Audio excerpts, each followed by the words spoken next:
Hello আমার প্রিয় ছাত্রছাত্রী বন্ধুরা, আমি তোমাদের অমিতাভ স্যার। সবাইকে আমার YouTube channel practical and theory ক্লাসরুমে স্বাগত জানাচ্ছি। আজকে তোমাদের জন্য পটাশিয়াম পার ম্যাঙ্গানেট বা KMnO4 এর একটা সলিউশন নিয়ে এক্সপেরিমেন্ট দেখিয়ে দিচ্ছি। এখানে একটা KMnO4 সলিউশন আমি কন্টেনারে রেখেছি এবং সেই সলিউশন থেকে কিছুটা আমি এখানে ঢেলে নিয়েছি।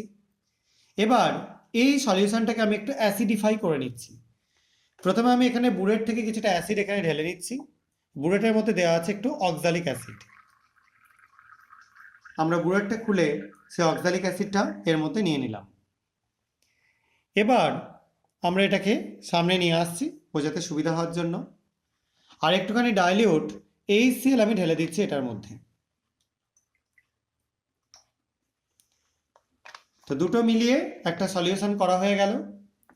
এবার এই সলিউশনটা একটু সামান্য আমি শেক করে রেখে দিলাম। এবার আমি এর মধ্যে যোগ করে দেবো কিছুটা সোডিয়াম সালফাইড Na2S। এটা আমি সলিউশন না করে জাস্ট একটা বিড বা একটা টুকরো আমি এর মধ্যে যোগ করছি। আপাতত এখানে বিড পাচ্ছি না, আমি এখানে ফ্লেক্স পাচ্ছি, সেটাই আমি যোগ করে দিচ্ছি। দেখতে পাচ্ছ তোমরা, এটা একটু যোগ করলাম এবং যোগ করবার পর আমরা কিছুটা ওয়েট করব। এখানে Na2S যখন অ্যাসিডের সাথে রিয়াকশন করবে সে তৈরি করবে H2S গ্যাস, এবং H2S গ্যাস কি পরিবর্তন করে তোমরা এটা থেকে দেখলেই বুঝতে পারবে। দেখতে পাচ্ছ সলিউশনটার কালার আস্তে আস্তে পুরো চলে যাচ্ছে এবং একটা স্বচ্ছ ক্লিয়ার সলিউশন তৈরি হয়ে যাচ্ছে। ঠিক আছে, এবং সলিউশনটা একটু টার্বিড হয়ে যাচ্ছে।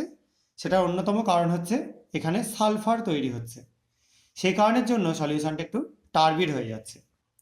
তো এটা একটা খুব ভালো রেডক্সের রিয়াকশন, যেখানে অ্যাসিডিক মিডিয়ামে পটাশিয়াম পার ম্যাঙ্গানেটে যখন আমরা H2S গ্যাস পাস করাচ্ছি, আমি এখানে Na2S দিয়েছি, আলটিমেটলি কিন্তু H2Sই তৈরি হচ্ছে, সেটা পাস করাচ্ছি, তখন সেখানে MnCl2 তৈরি হচ্ছে এবং যেটা তৈরি হওয়ার কারণে এটা পুরোপুরি কালারটা আস্তে আস্তে ডিসঅ্যাপিয়ার করে যাচ্ছে।